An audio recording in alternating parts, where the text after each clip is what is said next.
Hi. Hi. So it's a Motivation Monday and Thanksgiving is just a couple days away.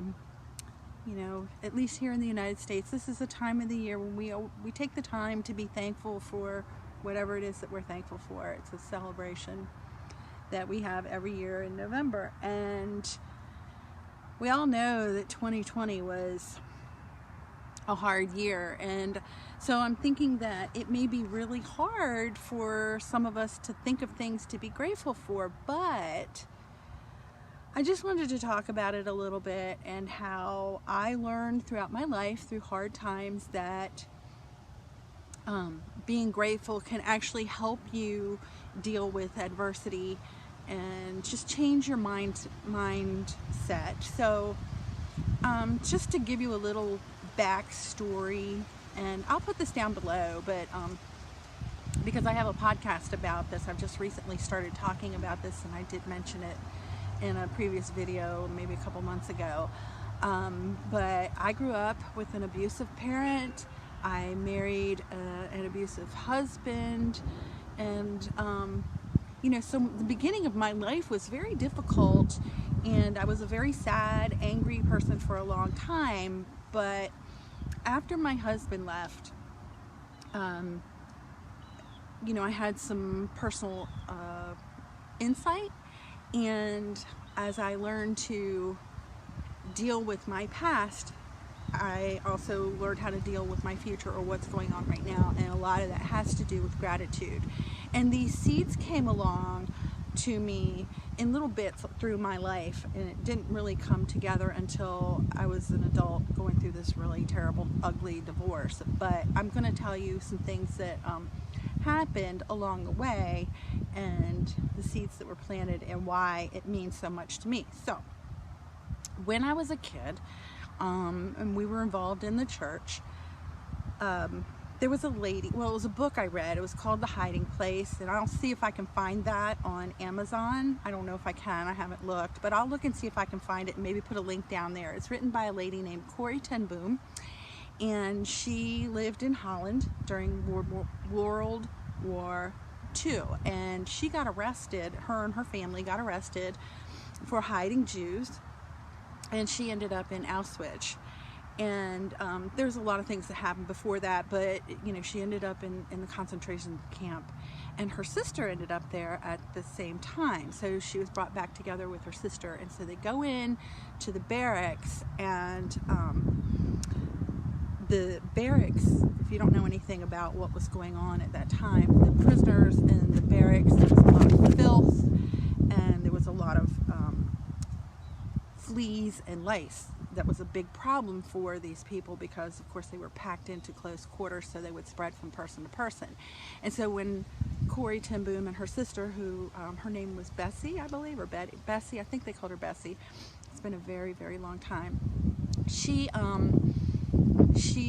got together, and they were Christian people, and they prayed, and Bessie was thanking God for the fleas and the lice, and Corrie ten Boom was kind of taken aback by this. But as it turned out, these fleas and these lice, which you can just imagine if you've ever had to deal with that kind of thing, how horrible it is to have creatures on your body, constantly. But what happened was, because there was so much pestilence in the barracks, it kept the guards out. And this is significant for a lot of reasons. Number one, just keeping the guards out, it gave them a place to go where they weren't going to be tortured and abused by the guards, but it also gave them time and a place where they could help other people, and they could do some networking, because they were using each other for resources for food and medication and other types of supplies that they needed. And it was a time where they could talk without being punished, and it was a safe place, even though they were in this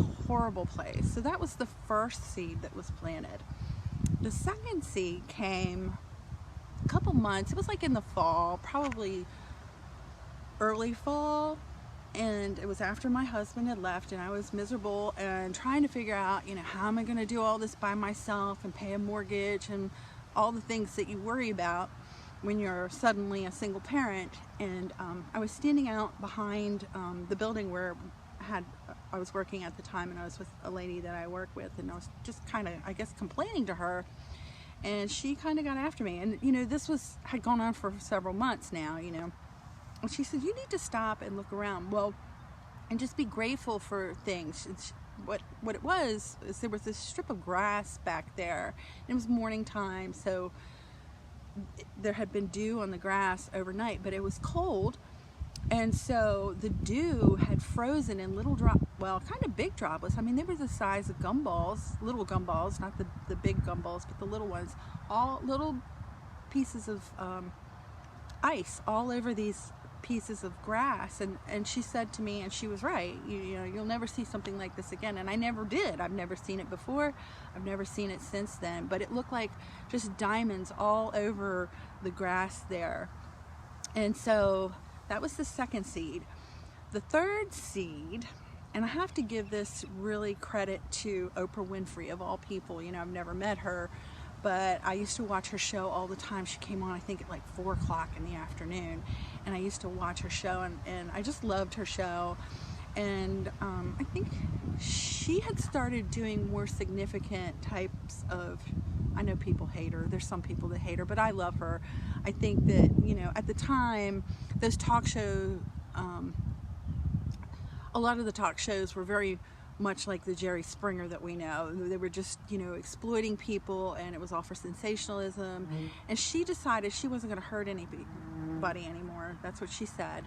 And so she started trying to deliver more positive messages and things like that. So this one particular show, she was talking about gratitude. And she said every day she tries to think of 3 things to be grateful for.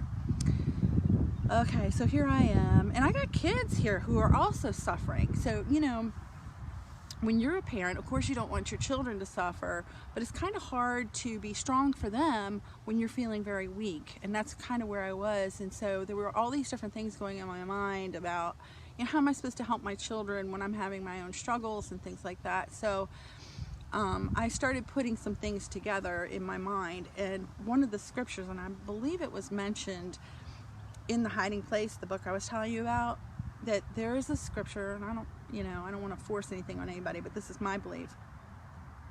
Excuse me. That was my coffee. Look. Cheers.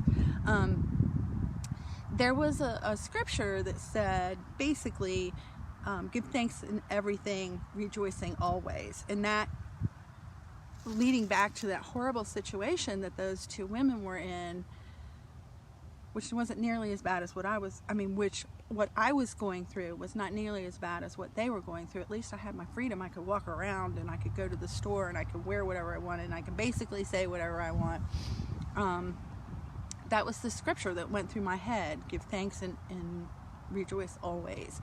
And so I started, of course, with myself, trying to find 3 things every day that I was grateful for before I went to bed. And then I passed it on to my children. So when we would sit down to dinner, I would say, okay, everybody has to name 3 things that you're thankful for. And we all did it all together. And it was so nice because, with the kids, oh, I'm so grateful for my mommy. And sometimes they would say things like, I got an A on this test, or I finally learned how to do such and such. They were little, so their gratitude was little. Sometimes, there was something a little more scary for them or harder for them to do, and they might mention that. But we started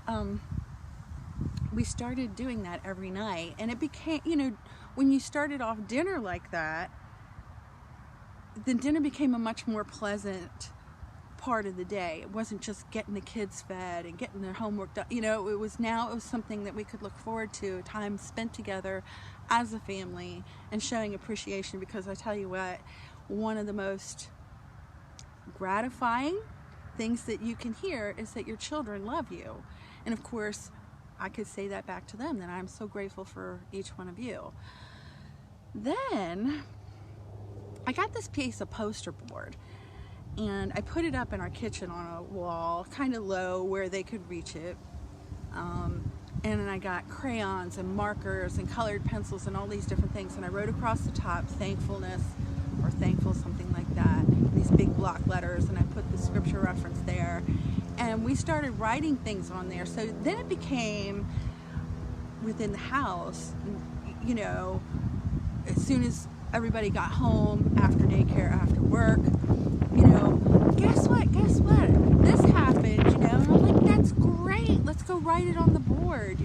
And then the board started to fill up, and it was all these different colors and all this different handwriting, and sometimes there'd be little smiley faces or hearts and things like that, and their friends started coming over and they would see this thing.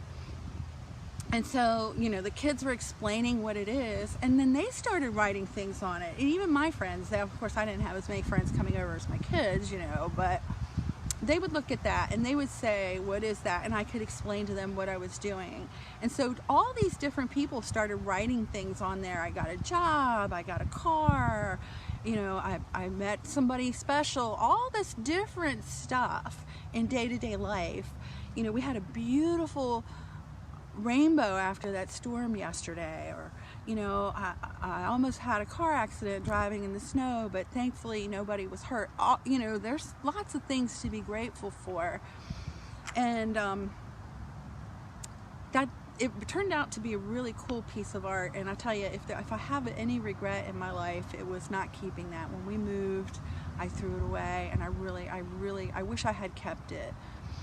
But what happened was, and of course there's a period of time too, and a lot of other things that I was doing to heal myself and help my children. It wasn't just the gratitude, but the gratitude was such a great big part of it, because even in adversity you can find something to be grateful for.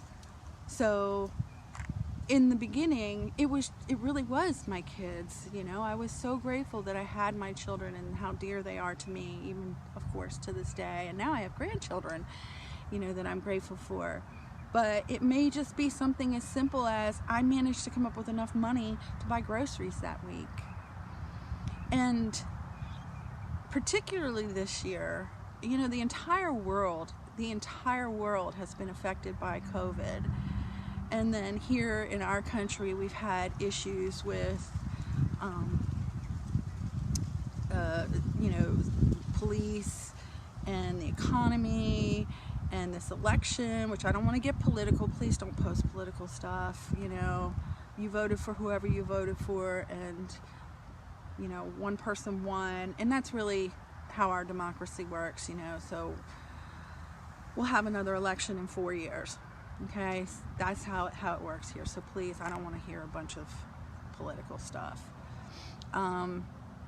But, you know, it's been a really tough year. And on top of all the stuff that's happened, each one of us has had our own personal crises. So if you want to get some examples from my life, February, Ray lost part of his, you know, he lost his leg. He had a leg amputation, and even though it didn't happen directly to me, it does affect me. Now I have to be the person who supports our family 100%. My car broke down, you know, the washing machine broke. It's just, there's always something that you could look at and say, woe is me. But there's always something that you can be positive about. So he's alive. If we hadn't had his leg amputated, he'd probably be dead today because he had an infection. You see what I'm saying? And I'm not 100% sure what the thing with my car is, but thankfully I didn't have a wreck, and now I don't have to spend that money on getting that car fixed, which was hopeless. But, you know, there's always something to be grateful for. So today, it's beautiful. You can see back there, that's the lady who owns the house. She's got some collard greens planted in her pots back there. She'll be, I guess, getting those in I don't know how long it takes for collard greens to grow, but I'm able to do this video. I have the internet, which we didn't have internet for a while because of, you know, the economic impact that this had on us. What else? You know, I got a great cup of coffee. It's my second one, so that's it for today. You know, there's always something that you can look for, and it can be something small or it can be something big. So I wanted to do this just a couple days before Thanksgiving, just to help you maybe think about what this time of year means, not just because we're thankful that we live in this country, although that's something to be grateful for. Even if you don't like the way things are currently, you can still do a lot of things here in the United States that other people in other parts of the world can't do. There's just take the time and look around every day and try to find 3 things to be grateful for. Okay? So thank you so much for watching. I hope that you found this valuable. I hope that everybody has a safe and wonderful Thanksgiving. And if you have any comments, let me know down below. What are you grateful for? What are you thankful for? And don't forget to give me a like. And if you want to hear more, because I'm trying to run a series now for these Motivation Mondays, go ahead and click the subscription bell, and I will see you again. Bye-bye.